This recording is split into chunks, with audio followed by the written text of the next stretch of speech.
خواتین کے لیے میں درخواست کرتا ہوں میرے غیر مسلمان بھائیوں اور بہنوں سے، کیا یہ سنہرا موقع ہے؟ آپ اسلام کے متعلق کوئی بھی سوال پوچھ سکتے ہیں. آپ چاہے تو میرے لیکچر پہ تنقید کر سکتے ہیں، مجھے کوئی اعتراض نہیں. آپ کو اگر قرآن مجید میں کوئی غلطی لگتی ہے تو قرآن مجید کے بارے میں سوال پوچھ سکتے ہیں. آپ کو لگتا ہے اسلام کی کوئی تعلیم ہے جو آپ کو لگتا ہے کہ صحیح نہیں ہے، آپ کا یہ موقع ہے. آپ اسلام کے بارے میں کوئی بھی سوال پوچھ سکتے ہیں، عیسائیت کے بارے میں، ہندوازم کے بارے میں، یہودیت کے بارے میں. میں طالب علم ہوں اسلام اور دیگر مذاہب کا، میں اسٹوڈنٹ ہوں اسلام اور کمپیریٹیو ریلیجن کا. یہ آپ کا سنہرا موقع ہے. عام طور پہ مذہبی تقریر کے بعد سوال جواب کا کھلا سیشن نہیں ہوتا. یہ موقع ہے کہ میں غیر مسلمان بھائیوں اور بہنوں سے درخواست کرتا ہوں کہ آپ کوئی بھی سوال کر سکتے ہیں، ٹاپک کے اندر ٹاپک کے باہر بھی، مجھے کوئی اعتراض نہیں. آپ چاہے تو قرآن مجید کو اٹیک کر سکتے ہیں، اسلام کو اٹیک کر سکتے ہیں. میں نوجوان ہوں لیکن میں لے سکتا ہوں. آپ کوئی بھی سوال کر سکتے ہیں، یہ آپ کا موقع ہے. آپ کو ایسے موقع بار بار نہیں آئیں گے. میری درخواست ہے، مجھے آرگنائزرز نے کہا کہ الحمدللہ کئی گئے مسلمان اس فنکشن میں آنے والے. آپ بنا جھجک کوئی بھی سوال پوچھ سکتے، چاہے تنقیدی بھی ہو تو بھی چلے گا، مجھے کوئی اعتراض نہیں. آپ کوئی بھی سوال پوچھ سکتے. میں غیر مسلمان بھائیوں اور بہنوں سے درخواست کرتا ہوں کہ آپ مائک کی طرف آئیے اور آپ کوئی بھی سوال پوچھ سکتے ہیں. سب سے پہلے ہم چلتے ہیں مائک نمبر 1 پر. وہاں اگر کوئی غیر مسلم بھائی ہے اور ان کے ذہن میں کوئی سوال ہے تو وہ سوال کر سکتے ہیں. مائک نمبر 1 سے. آداب. آداب. السلام علیکم. وعلیکم السلام. میرا نام وجے کمار بھوترا، میں کشن گنج کا نواسی ہوں. اینڈ یہاں پر ایک میری ریزن کی انڈسٹری ہے. By profession I am an entrepreneur. ماشاءاللہ. ایسا ہے، آپ کے وشے میں نے آپ کی تقریریں کافی ٹی وی پر بھی دیکھی ہے، پیس ٹی وی پر کلکتے میں. اور ہم نے ایسا پایا ہے کہ آپ اسلام کے علاوہ ہندو شاستروں میں بھی آپ کی بہت بڑی آستھا اور بہت بڑی روچی رکھتے ہیں. میرے میں یہ جاننے کی اتسکتا ہے کہ آپ کی یہ اتسکتا ہندو شاستر کے پرتی کب آئی اور کیوں آئی، اس کے وشے میں مجھے آپ سے تھوڑا جواب. بھائی صاحب کا سوال ہے کہ انہوں نے مجھے ٹی وی پہ کلکتہ میں کئی بار دیکھا ہے اور یہ جانا ہے کہ اسلام کے علاوہ میں دیگر مذاہب کے بارے میں بات کرتا ہوں اور ہندو دھارمک کتابوں کے بارے میں بھی میں علم رکھتا ہوں. تو یہ پوچھنا چاہتے یہ خواہش کب آئی اور کیسے آئی. میں جب میرا میڈیکل کالج میں تھا تو میں متاثر ہوا ایک شخص جن کا نام تھا شیخ احمد دیدار. وہ ساؤتھ افریقہ کے تھے اور وہ اسلام اور عیسائی مذہب پہ مہارت رکھتے تھے. جب ان کی تقریر سنا تو میں ان سے متاثر ہوا اور میں نے قرآن اور بائبل کا الحمدللہ علم حاصل کیا. تو سب سے پہلے میں نے علم حاصل کیا بائبل کے بارے میں، اسلام اور عیسائیت کے بارے میں. اور جب میں ان سے ملا انہوں نے کہا کہ اسلام اور عیسائیت پہ کئی لوگ تقریر کر چکے اور کئی کتابیں لکھ چکے، لیکن ہندو مذہب اور اسلام کے بارے میں وہ چند کتابیں ہیں. انہوں نے درخواست کی کہ بیٹا عیسائیت کے علاوہ دیگر مذاہب کے بارے میں مطالعہ کیجئے اور ان کو بھی پیغام پہنچائیے. اور جب قرآن مجید کی میں نے آیت پڑھی، قرآن مجید میں اللہ تعالیٰ ایشور کہتے ہیں سورہ ال عمران میں سورہ نمبر 3 آیت نمبر 64 میں تعالوا الی کلمۃ سواء بین بینکم، آؤ ہم اس بات کی طرف جو آپ اور ہم میں یکساں ہے. سب سے پہلی بات کیا ہے؟ اللہ نعبد الا اللہ، کہ ہم صرف ایک ایشور کی عبادت کریں. ولا نشرک بہ شیئا، کہ ہم آپس میں کسی کو شریک نہ کریں. ولا یتخذ بعضنا بعضا اربابا من دون اللہ، کہ ہم آپس میں کسی کو رب نہ کہے. فَإِن تَوَلَّوْا، اگر وہ نہ مانے، فَقُولُوا اشْهَدُوا بِأَنَّا مُسْلِمُونَ، آپ شہادت دو کیا مسلم ہیں. تو جب میں نے قرآن مجید کی آیت پڑھی جس میں لکھا ہے کہ جب بھی آپ غیروں سے بات کرتے ہیں تو اس بات کی طرف آؤ جو ان میں اور ہم میں یکساں ہے. اور مذہبی کتاب میں یکسانیت بھی ہے، ڈفرینسز بھی ہے. تو میں کہتا ہوں کہ کم از کم یکسانیت کے اوپر تو ہم عمل کریں. جو ڈفرینسز ہیں وہ کل ڈسکس کریں گے. ڈفرینسز تو ہے، میں یہ نہیں کہتا ڈفرینسز نہیں ہے، لیکن جو یکسانیت ہے، جو آپ کی کتاب دھارمک کتاب اور ہماری کتاب میں یکساں ہے، تو کم از کم اس کے اوپر تو عمل کریں. تو یہ سوچ لے کے شیخ دیدار سے متاثر ہو کے اور قرآن مجید کی آیت سورہ نمبر 3 آیت نمبر 64 جب میں میڈیکل کالج میں تھا میں نے شروع کیا یہ میرا مشن.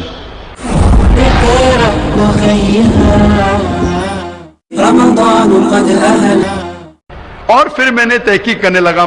عیسائیت مذہب کا تو اتنے اچھے سے مطالعہ کیا تھا شیخ احمد دیداد نے کہ مجھے زیادہ تحقیق کرنے کی ضرورت نہیں پڑی, لیکن میں تحقیق شروع کیا ہندو مذہب کے بارے میں. پھر میں نے ہندو ودوان کی اسکالرس کی کتابیں پڑھنے لگی اور ڈھونڈنے لگا کیا یکساں ہے. لیکن قرآن مجید میں کہا گیا ہے کہ سب سے پہلی بات ہے اللہ نعبد الا اللہ, کہ ہم صرف ایک ایشور, ایک بھگوان, ایک اللہ کی عبادت کریں. تو جب قرآن مجید میں لکھا ہے کہ یکسانیت میں سب سے اہم ہے کہ ایک خدا, تو میں ڈھونڈنے لگا کہ ہندو مذہب کی کتاب میں خدا کے بارے میں کیا لکھا ہے. جب پڑھنے لگا تو مختلف کتابیں تھے, مختلف اسکالرس تھے. مختلف اسکالرس کو پڑھنے کے بعد پتا چلا کہ ایک ہوتا ہے کہ مذہب کو جاننا کتابوں کے ذریعے اور ایک مذہب کے ماننے والوں کے ذریعے. کبھی بھی مذہب کو جاننے کے لیے مذہب کے ماننے والوں کو مت دیکھو. ہو سکتا ہے وہ ماننے والے خود نہیں جانتے کہ ان کا مذہب کیا کہتا ہے. تو مذہب کو جاننے کے لیے سب سے بہترین طریقہ ہے کہ مذہب کی کتابوں کا مطالعہ کرے. تو میں نے ہندو مذہب کی کتابوں کا مطالعہ کرنا شروع کیا, وید کا, اپنشد کا, بھگوت گیتا کا, رامائن کا, مہابھارت کا. جب مطالعہ کرنے لگا تو عام طور پہ جب ہم پوچھتے ہیں ہندو سے, سب سے پہلی بات کہ میں ایک ایشور میں مانے. عام ہندو سے پوچھتے ہیں کہ کتنے بھگوان میں آپ مانتے ہیں, تو کچھ ہندو کہیں گے 3, کچھ کہیں گے 100, کچھ کہیں گے 1000, کچھ کہیں گے 33 کروڑ.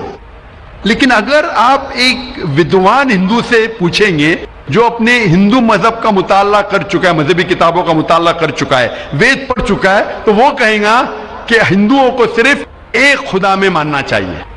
لیکن عام ہندو مانتا ہے فلسفی جسے کہتے ہیں پینتھیزم. عام ہندو کہتا ہے کہ سب کچھ خدا ہے, پیڑ خدا ہے, چاند خدا ہے, سورج خدا ہے, انسان خدا ہے, سانپ خدا ہے. ہم مسلمان کہتے ہیں سب کچھ خدا کا ہے, پیڑ خدا کا ہے, چاند خدا کا ہے, سورج خدا کا ہے, انسان خدا کا ہے, سانپ خدا کا ہے. تو یہ اہم فرق ہے عام ہندو اور عام مسلمان میں. عام ہندو کہتا ہے سب کچھ خدا ہے, ہم مسلمان کہتے ہیں سب کچھ خدا کا ہے. تو یہ فرق ہے صرف کا. اگر یہ کا کے فرق کو مٹا لے تو ہم ہندو اور مسلمان ایک ہو جائیں گے. کیسا کرنا چاہیے؟ تعالوا الی کلمۃ سواء بین بینکم, آؤ اس بات کی طرف جو آپ اور ہم میں یکساں ہے. تو جب میں ہندو مذہب کی کتابوں کا مطالعہ کرنے لگا تو ایک اہم کتاب کا نام ہے اپنشد. اپنشد میں لکھا ہے, چھندوں کے Upanishad, chapter number 6, section number 2, shloka number 1 میں ایکم ایودتیم, خدا ایک ہے دوسرا نہیں ہے. جب ہم پڑھیں گے سوتا ستر اپنشد چیپٹر نمبر 6 شلوکا نمبر 9 میں ناچس سے کسج جنیتا نہ چدیپا, یہ سنسکرت کوٹیشن ہے جس کے معنی ہے اس خدا, اس ایشور کا کوئی رب نہیں, اس ایشور کے کوئی والدین نہیں, اس کے اوپر کوئی نہیں ہے, اس کی والدہ نہیں, اس کے والد نہیں ہے. لکھا ہے ستا ستر اپنشد میں چیپٹر نمبر 4 شلوکا نمبر 19 میں نہ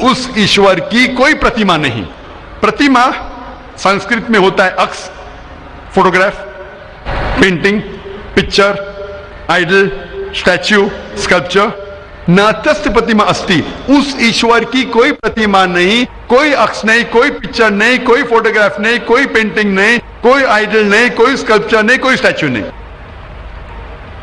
اور یہ آپ آگے پڑھیں گے یہ وہی چیز لکھا ہوا ہے یجوروید میں. وید ہندو مذہب کی سب سے اونچی کتاب ہے. یجوروید میں لکھا ہے چیپٹر نمبر 32 شلوکا نمبر 3 میں نہ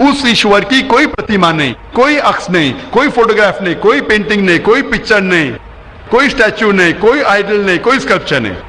تو جب ہم ہندو مذہب کی کتابوں کا مطالعہ کرتے پتا چلتا ہے ہندو مذہبی کتاب میں بھی لکھا ہے خدا ایک ہے, اس خدا کا کوئی عکس نہیں. اور برہم سوتر جو ہندوازم کا ہے وہ ایکم براہم دیوتیا ناستے نینا ناستے کنچن, بھگوان ایک ہی ہے دوسرا نہیں ہے, نہیں ہے, نہیں ہے, ذرا بھی نہیں ہے. There is only one God, not a second one, not at all, not at all, not in the least bit. تو اس ذریعے سے میرا مطالعہ شروع ہوا.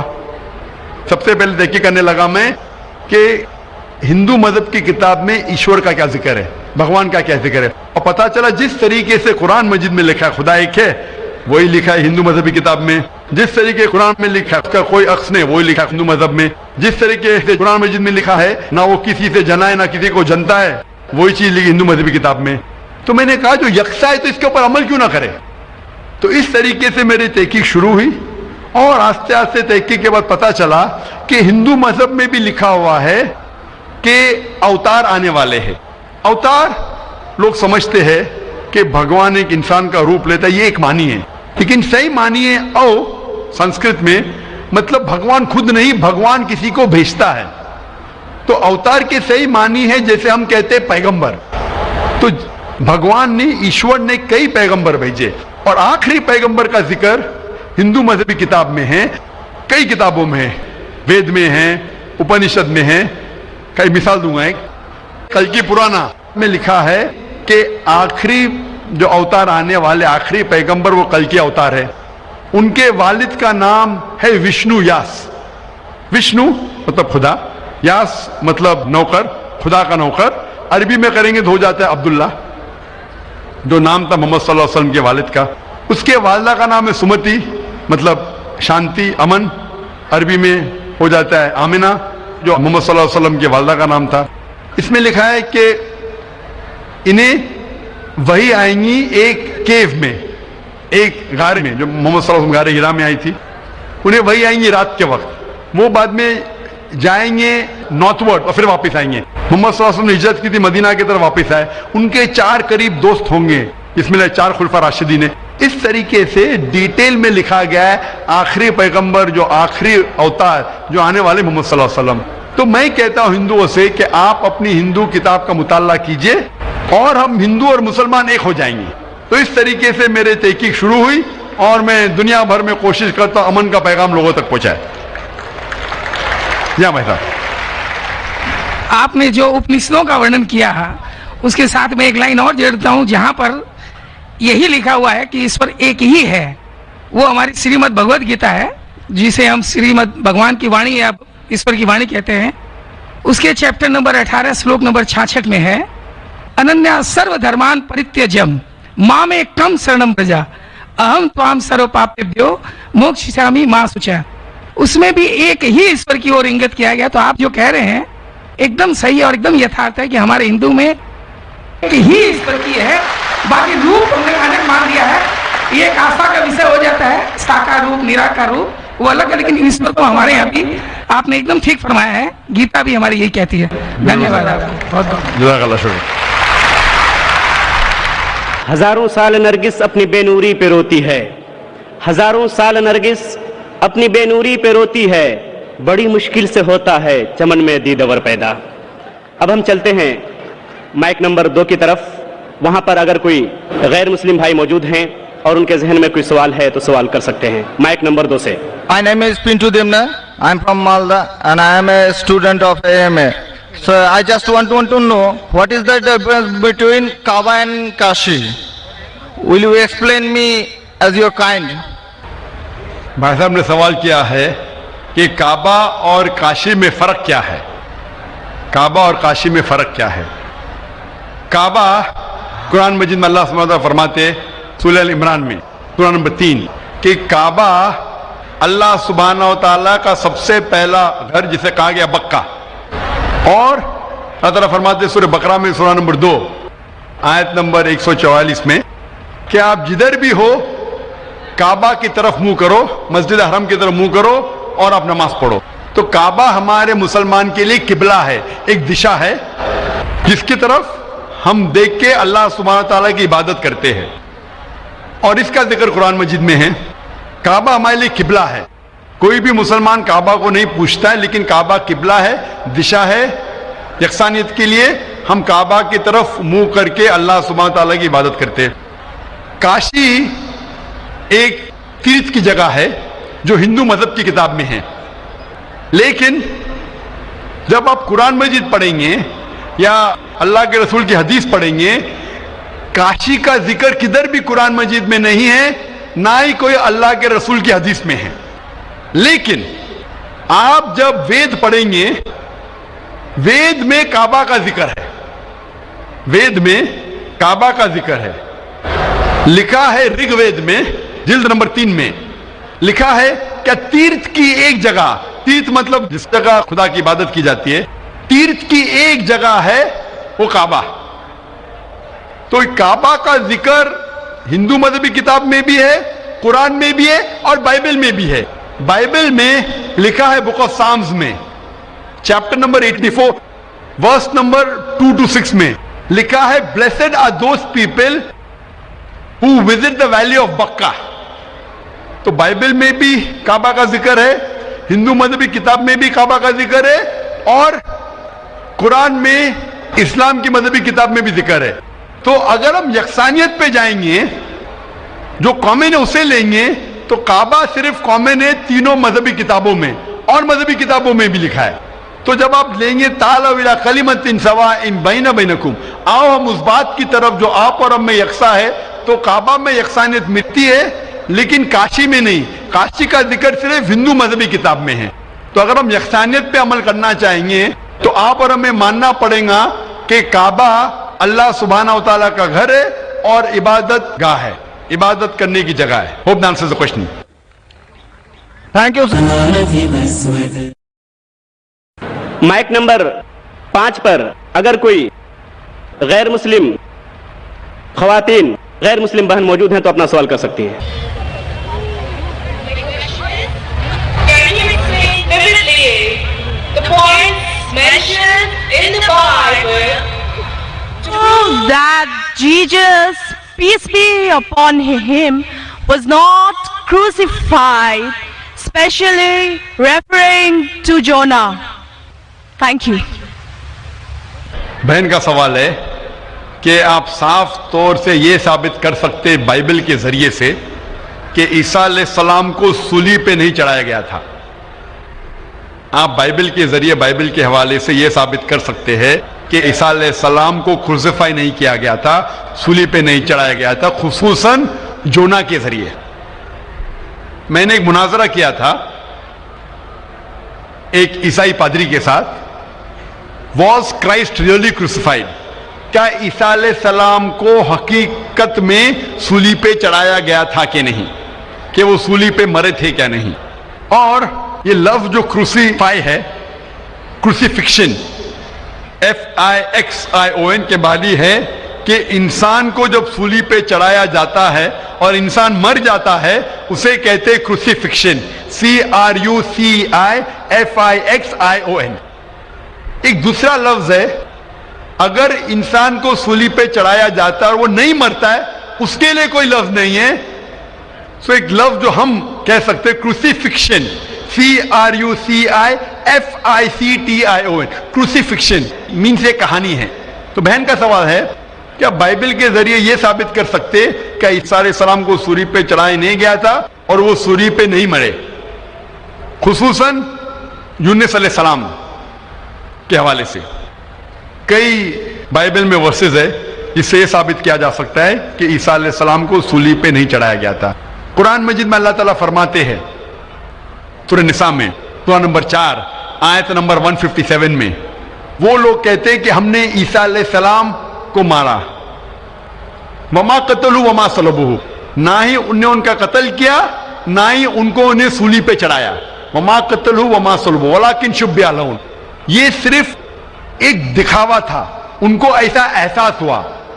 اور جو اس میں اختلاف کرتے ہیں وہ لوگ شبہ میں ہیں کیونکہ ان کو نہ صلیب پہ چڑھایا گیا تھا نہ ان کا قتل گیا. وما قتلوا یقینا, اور ان کو بے شک قتل نہیں کیا گیا تھا.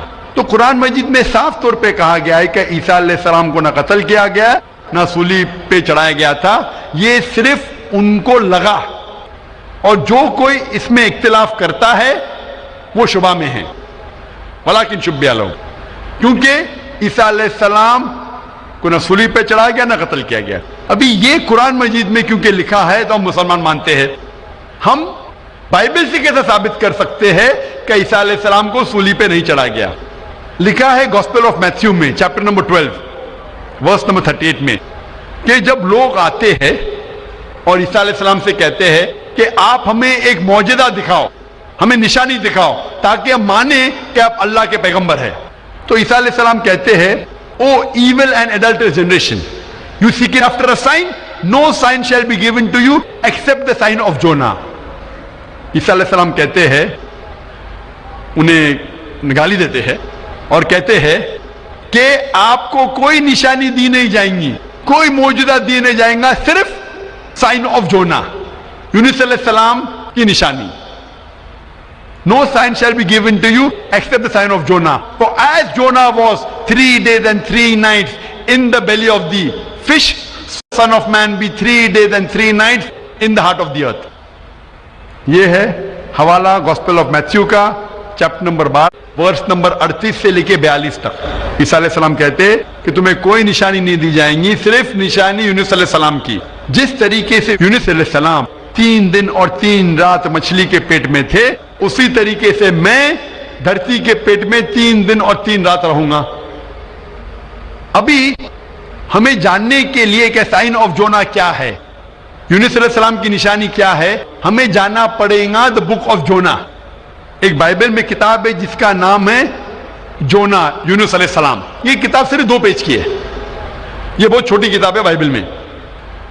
اس کتاب کی شروعات میں لکھا ہے کہ اللہ سبحانہ و تعالیٰ نے اپنے پیغمبر یونس علیہ السلام کو کہا تھا کہ اپنا پیغام پہنچاؤ, آپ جا کے پیغام پہنچاؤ نینوہ کے لوگ کی طرف.